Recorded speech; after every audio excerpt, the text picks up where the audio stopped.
नमस्कार। SR degree college online classes में आपका स्वागत है।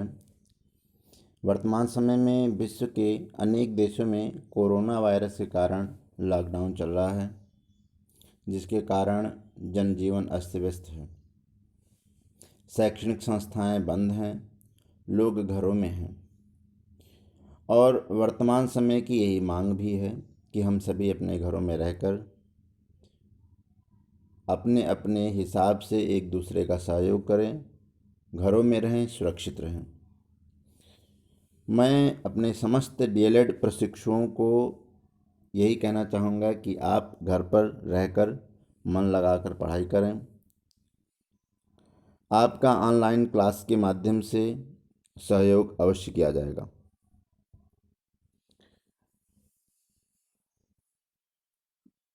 विश्व पुस्तक दिवस,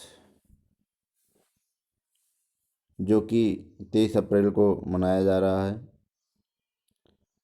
ज्ञान बहुत ही आवश्यक है जीवन में।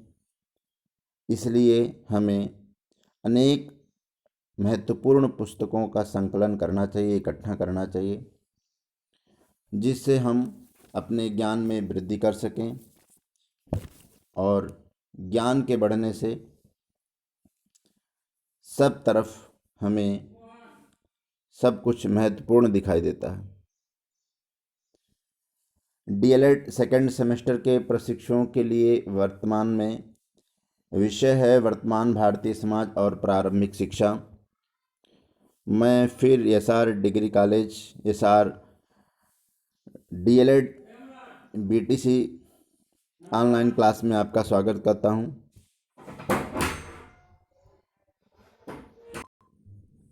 आज हम चर्चा करने जा रहे हैं शिक्षा की संकल्पना, इसके अलावा शिक्षा के उद्देश्य एवं उसको प्रभावित करने वाले कारक, शिक्षा के प्रकार, औपचारिक अनौपचारिक शिक्षा, दूरस्थ शिक्षा, ऐसे महत्वपूर्ण बिंदुओं की चर्चा करेंगे।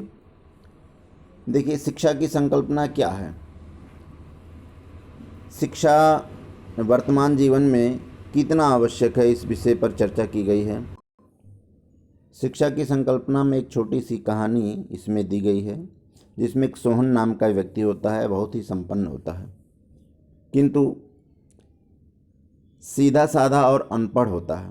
उसके साथी मित्र उसके इस अशिक्षित होने का फ़ायदा उठाकर उसके समस्त धन संपदा को इकट्ठा करके अपने पास ले लेते हैं।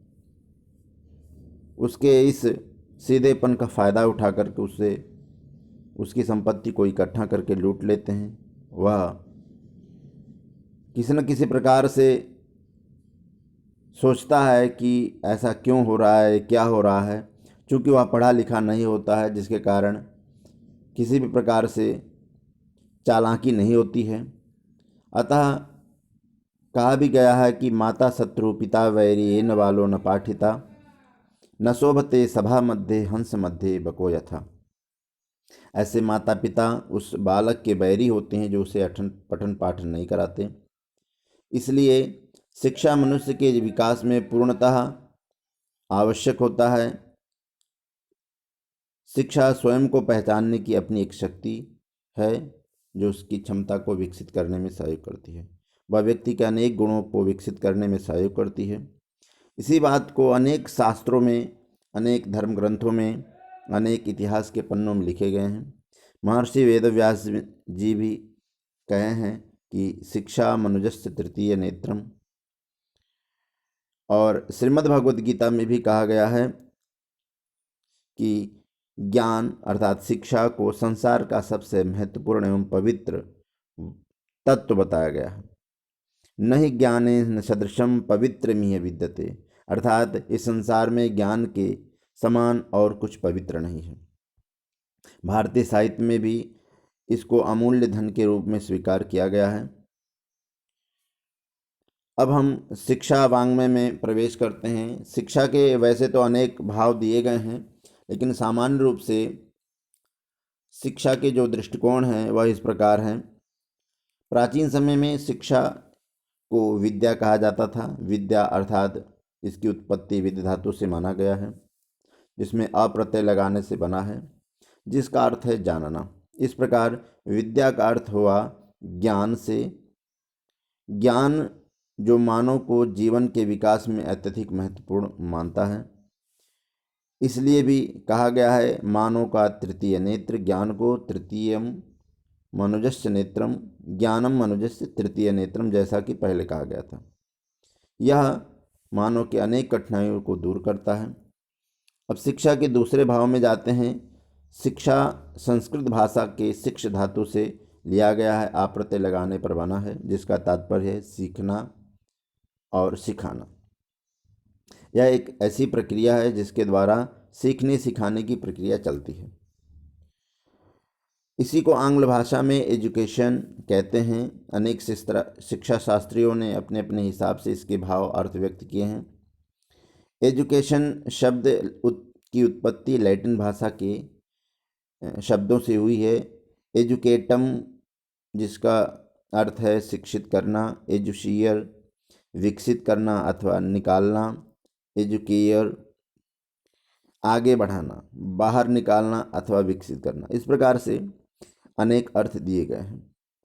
मिलाकर यह भाव है कि अंतर्निहित शक्तियों को विकसित करना। सारे अर्थ यही बताना चाहते हैं कि जो हृदय में अज्ञानता है उसको दूर करने का प्रयास करना और जो क्षमता मानव के हृदय में है उसे प्रकट करना। इसके और भी भाव दिए गए हैं। शिक्षा को संकुचित एवं व्यापक अर्थ में दिया गया है। शिक्षा का संकुचित अर्थ यह है कि शिक्षा एक विशेष परिधि में एक समय सीमा में जब बध जाता है तो यह संकुचित अर्थ में लिया जाता है। जैसे स्कूली शिक्षा पद्धति। स्कूली शिक्षा एक नियंत्रित वातावरण में प्रदान किया जाता है। एक निश्चित ज्ञान की सीमाएं वहाँ पर बंध जाती हैं। निश्चित शिक्षकों के द्वारा निश्चित समय पर निश्चित विद्यालय परिधि में यह शिक्षा प्रदान की जाती है। यहाँ पर शिक्षक का स्थान मुख्य होता है और बालक का गौण हो जाता है। शिक्षक जो बताता है छात्र उसे रट लेता है, तैयार कर लेता है और अध्ययन अध्यापन के द्वारा वह अपने जीवन में एक निश्चित मापदंड को प्राप्त करने का प्रयास करता है। किंतु यह व्यापक दृष्टि से देखा जाए तो इसके अलग अर्थ हैं, इसके अलग भाव हैं। व्यापक अर्थ में शिक्षा उन सभी अनुभवों से है जिनका उसका प्रभाव उसके जन्म से लेकर मृत्यु पर्यंत पड़ता है। शिक्षा एक अनियंत्रित वातावरण प्रदान करता है, अर्थात शिक्षा को प्रकृति से बहुत कुछ सीखना होता है। वह यह आवश्यक नहीं है कि घर में बैठकर सीख रहा है, बाहर बैठ के सीख रहा है। किसी भी प्रकार से किसी भी वातावरण में जो ज्ञान अर्जित करता है वह व्यापक अर्थ में ग्रहण किया जाता है। ऐसी शिक्षा पद्धति जो अनेक परिस्थितियों से लड़ने की शक्ति देती है, सीखने सिखाने की शक्ति देती है। इसी विषय को शिक्षा शास्त्री टी रेमंड ने लिखा है, शिक्षा विकास का वह क्रम है जो बाल्यावस्था से परिपक्वता तक चलता है तथा जिसमें मनुष्य अपने आप को आवश्यकता अनुसार धीरे धीरे भौतिक और सामाजिक आध्यात्मिक वातावरण के अनुकूल बनाता है। इसको अनेक अर्थों में विश्लेषित भी किया गया है, जैसा कि आप देख रहे हैं। शिक्षा छात्रों की जन्मजात शक्तियों के विकास के रूप में सही है। बालक के सर्वांगीण विकास में मात्र पुस्तकीय शिक्षा का योगदान नहीं होता है, वह मानव के अंतर्निहित शक्तियों को विकसित करने में सहयोग करता है। दूसरे में शिक्षा नवीन सूचनाओं के रूप में है। विद्यालय परिधि में जो ज्ञान अर्जित करता है उतने ज्ञान से उसका विकास नहीं हो सकता। इसलिए यहाँ पर व्यापक अर्थ में यह बताने का प्रयास किया गया है कि अनेक परिस्थितियों से वह सीखता है। शिक्षा एक गतिशील प्रक्रिया है। शिक्षा एक गतिशील प्रक्रिया है जो व्यक्ति एवं समाज दोनों को ही विकास के पथ पर अग्रसर करता है। गतिशीलता का तात्पर्य समाज परिवर्तनों से है। जिस प्रकार समाज में परिवर्तन होते रहते हैं उस प्रकार से शिक्षा में भी परिवर्तन आवश्यक हो जाता है। इसके पश्चात शिक्षा विद्यालय की परिधि के सीमित ज्ञान से ऊपर उठकर बातें की गई है कि शिक्षा विद्यालय परिधि में जो प्रदान किया जाता है या प्राप्त किया जाता है उससे आजीवन संपूर्ण समस्याओं को दूर नहीं किया जा सकता है। अतः उन्होंने यह बताने का प्रयास किया है कि शिक्षा परिधि में जो ज्ञान दी जाती है वह सीमित है। इसके अलावा यह एक दोषपूर्ण भी है, क्योंकि मात्र शिक्षा विद्यालयी शिक्षा से जीवन नहीं चल सकता, इसके अलावा भी बहुत सारे अनुभव लेने होते हैं। अतः शिक्षा के अनेक दृष्टिकोण बताए गए हैं। शिक्षा शास्त्री रेमंड ने यहाँ पर बताया है, शिक्षा मानव जीवन के विकास की वह प्रक्रिया है जो शैशवावस्था से प्रौढ़ावस्था तक चलती है। अर्थात शिक्षा विकास का वह क्रम है जिससे मानव अपने आप को आवश्यकता अनुसार भौतिक, सामाजिक, आध्यात्मिक वातावरण के अनुसार बना लेता है। इस प्रकार से शिक्षा के अनेक भाव यहाँ पर दिए गए हैं। अब हम आगे बढ़ते हैं। शिक्षा का महत्व। शिक्षा का महत्व किसी 2-4 शब्दों में व्यक्त नहीं किया जा सकता, क्योंकि शिक्षा ही मानव को मानव बनाती है। यह जीवन पर्यंत चलती है। मानव के अस्तित्व को बनाए रखने में शिक्षा का बहुत बड़ा महत्व है। यहाँ तक कि शिक्षा मानवीय जीवन को बेहतर बनाने में एक बहुत अच्छा सहयोग करती है।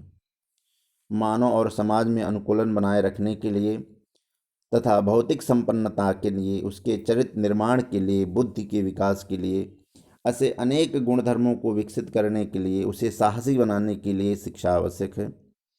उसे आत्मनिर्भर बनाने के लिए आवश्यक है। उसके सर्वांगीण विकास के लिए आवश्यक है। राष्ट्रीय जीवन, अंतर्राष्ट्रीय जीवन, ऐसे महत्वपूर्ण अनेक बिंदुओं में यह बताया गया है कि शिक्षा कितना आवश्यक है। तो हम शिक्षा के महत्ता को और भी व्यापक रूप से चर्चा करेंगे। आज के लिए इतना ही। नमस्कार।